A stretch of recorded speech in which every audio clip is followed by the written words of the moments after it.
for they are coming back. At last, the promise has been made. Final Fantasy VII Remake at this point in time is just a couple of days away. It's at arm's length. It has become tangible in a sense. And to be totally honest with you, Final Fantasy VII Remake, this title is a game that I've never looked forward to more compared to any other game. Breath of the Wild definitely got that feeling out of me, and Odyssey did as well, but this feels different in a way. This feels more important, I would say.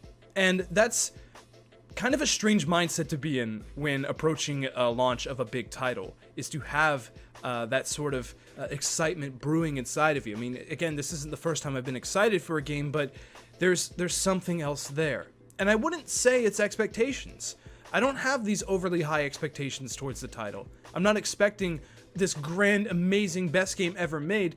I really just want to see FF7, the original, remade. I want to see these cutscenes redone. I want to see conversations that were in the game. I want to see those with voice acting.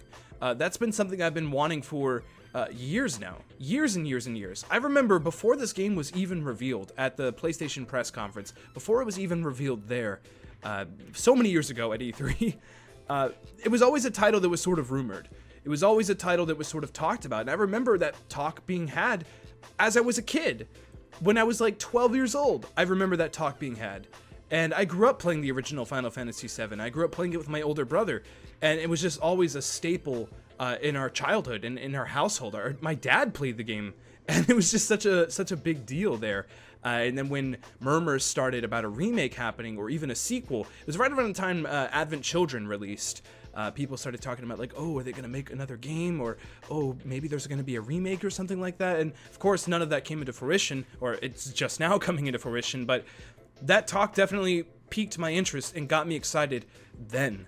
And I always thought it was impossible. You know, I always thought that it was never going to happen. And here we are, just days away from its release. So with today's video, I want to talk a little bit about sort of my hype, my anticipation, some predictions and theories, just a big discussion on this game. Again, this has been a title that I've been looking forward to for so long that there's a lot in my head right now.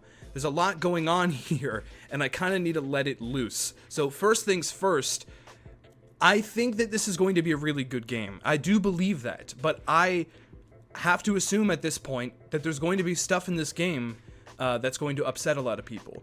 I think there's going to be points in this game that upset a lot of people, story-wise, at least. The gameplay looks near flawless. I love this action RPG. I love what they're doing with just everything. The combat looks great. The cutscenes look great, but I think how these cutscenes are presented, I think are going to irk some gamers for sure. I think that there's going to be some story beats and moments that happen way later on in Final Fantasy that are going to happen right now in Midgar. And I think that that's gonna again upset some people, but definitely throw people off. I think that that's what they're trying to do with this title, is not only obviously appeal to new people that have never touched a Final Fantasy game or never touched the original Final Fantasy VII on the PS1, but also I think that they want to throw the OG fans off a little bit. I think they want to kind of twist things a bit, so when we're playing it, we'll be like, huh, okay, they're doing this instead of that, or here's a new character here, this is interesting, or what they're doing with Hojo, this is new. Hojo is kind of a throwaway character in the original. I mean, he's a fun mad scientist for sure, but he gets eaten alive and he's done. He's done pretty quickly. But I truly believe that they're going to develop that character more. All of the Shinra people, I think all of them are going to be developed a lot more. The mayor and all that stuff, like that stuff I think is going to be built upon in a way that hopefully is satisfying. We've seen some cutscenes in some of the trailers, even the E3 trailer, we see some of like the higher up Shinra people, and that's fun. It's fun seeing those people alive and speaking and having sort of arguments within each other. Like, they're not really friends, they're all trying to get something else. It's political, it's very, very political, and that's something that I think the original scratched the surface of. I think the original Final Fantasy sort of scratched, the original Final Fantasy VII Remake, scratched the surface of it being sort of political in a sense, where this is some drama happening, and we're just kind of show a little bit of it here, but I feel like that is something that I definitely want to see expanded upon because of just the nature of it. I mean, it really is about this evil corporation that is reaping the benefits of taking the life out of planet Earth. And I kind of want to see that not just be cheesy bad guys, because that's the way it kind of feels in the original. It just feels like cheesy bad guys saying, ha ha ha, we're going to take everything. We're going to destroy the world because we want to be rich and powerful. I want there to be something there that I can grab onto and maybe perhaps relate to in a way. Obviously, they're going to be bad guys for sure, but do they have to be so cheesy? Can we develop them more? I wouldn't be surprised if they did. I truly believe that they are going to do that because we've seen some stuff. With Hojo actually, and with just everything at Shinra HQ. I'm excited for that front. I'm excited for more political drama. Now, of course, there is another evil force at play in Final Fantasy VII, and of course, that is Sephiroth. Now, Sephiroth is a villain that a lot of people get excited about when you just mention his name. He is one of the coolest Final Fantasy villains of all time. One of the coolest video game villains of all time. And when he was revealed in that E3 trailer, a lot of people got jazzed. A lot of people got super, super excited, but there's also a lot of concern there as well. Some fans are definitely concerned. What exactly is he doing here in this game? That's kind of what has me scratching at my head and what has me kind of most excited about this game. Because in the original Final Fantasy VII, we don't see too much of Sephiroth. I mean, we don't see him at all in Midgar. He's alluded to and his name is mentioned, but we don't actually see him until the big exposition dump in Calm. And my theory, my prediction here is that all that exposition that is after Midgar is going to take place throughout Midgar in this remake. I think that we are going to see Soldier. I think that we are going to see the town burn. I think we're going to see Sephiroth get driven into madness. I think we're going to see that stuff throughout the game periodically. And if so, that's awesome. That's really, really cool because we're starting to understand Sephiroth as a villain very, very early on, while as you have to play the game for like almost 10 hours before you really get to see who Sephiroth is. Having that, earlier in the game definitely adds to the drama. When stuff goes down in Midgar, it adds to that for sure. But also perhaps being able to play through that stuff, maybe even being able to play as Sephiroth would be an incredible surprise. It would be absolutely awesome playing as Sephiroth, him being just incredibly overpowered. You get to play as him in the original, I don't see why not.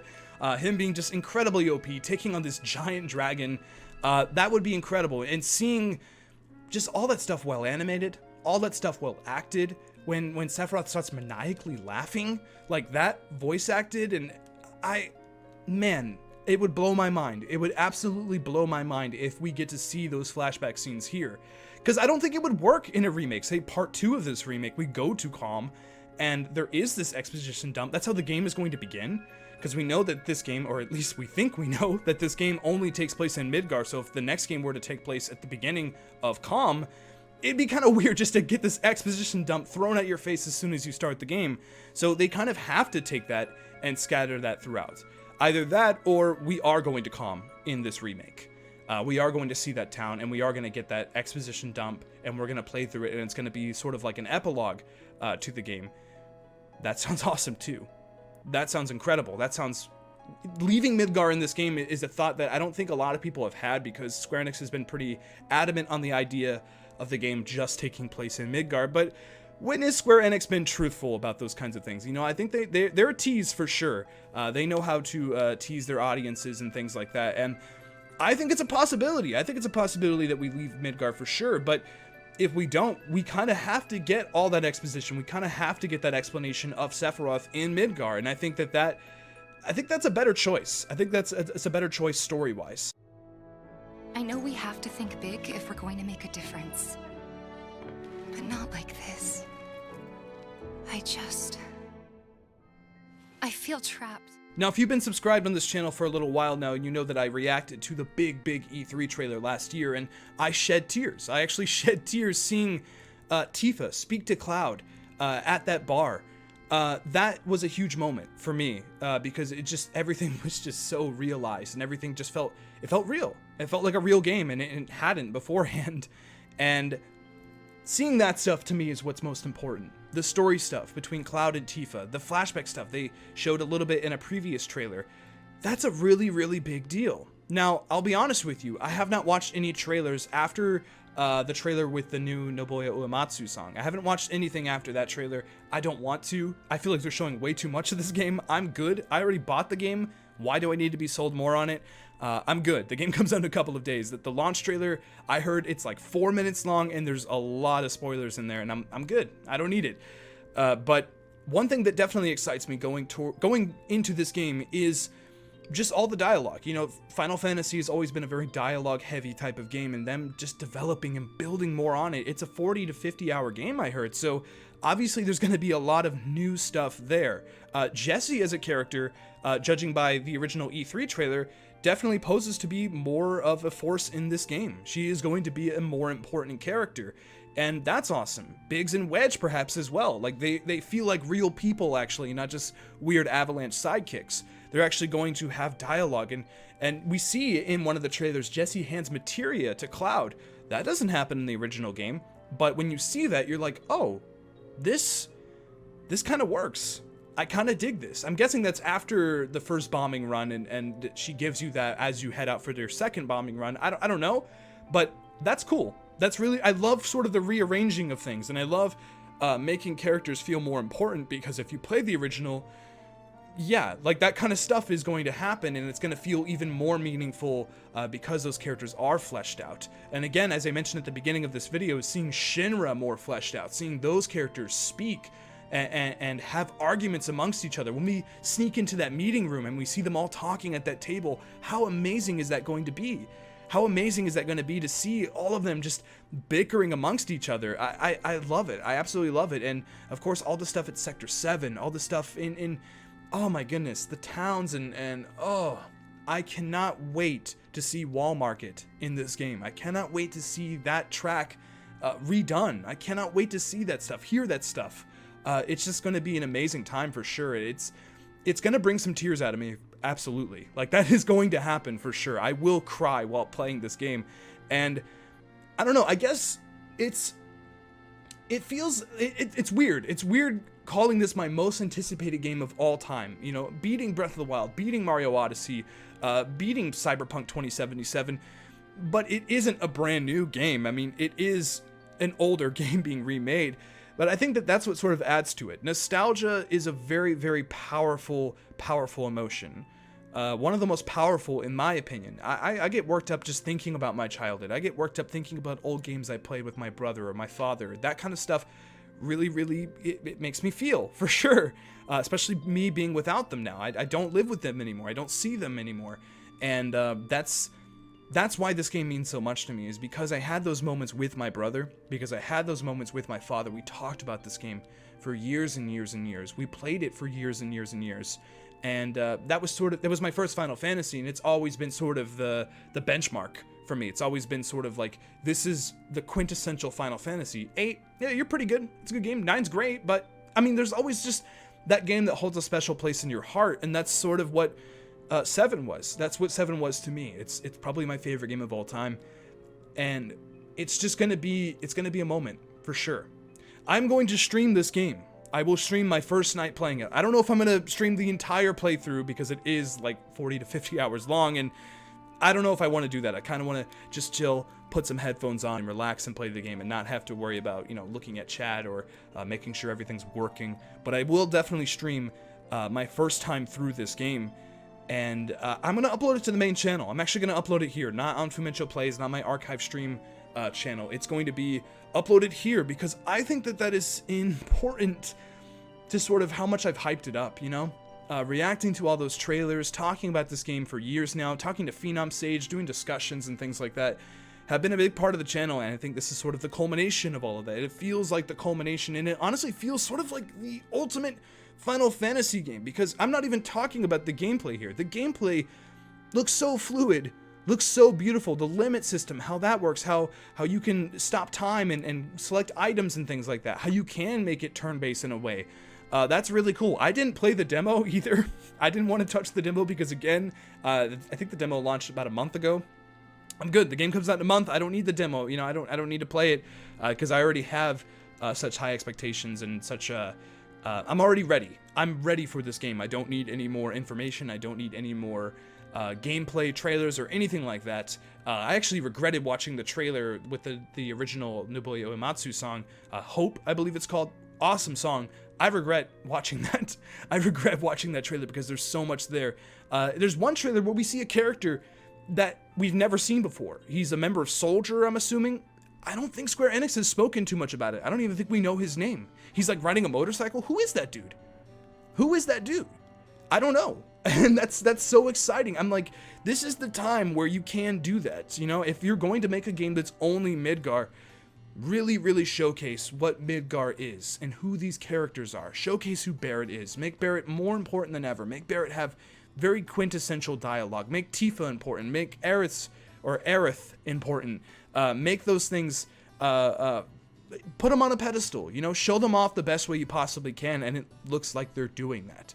It looks like they're going to be doing that in this game. The Corneo Mansion, seeing that stuff, oh my god, Mark Hamill as Don Corneo is ridiculously good casting, and he's just such a despicable dude, and Hamill pulls it off so well, and I'm so excited to see that stuff. I kind of feel bad that I know that information now, because if I would have just played that and heard Mark Hamill as Don Corneo, I would have lost it. I would have absolutely lost it on stream.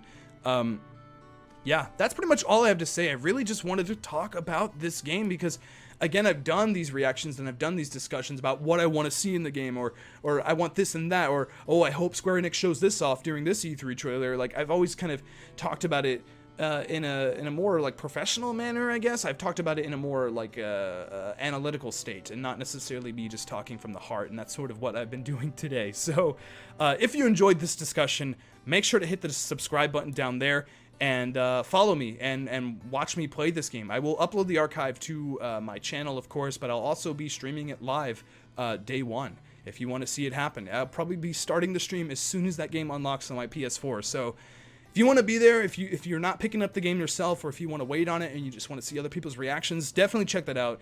Hit subscribe, follow me on Twitch, hit me up on Twitter too, updates down there, Discord, all that jazz.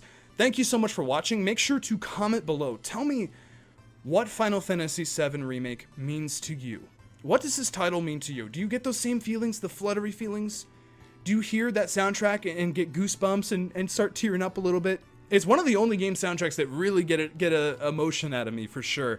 And I'm curious what this title really means to you and what this remake means to you now. So definitely comment below and give me your thoughts. Again, I'll say it again, thank you so much for watching, and until next time, I will see you guys later. Bye-bye.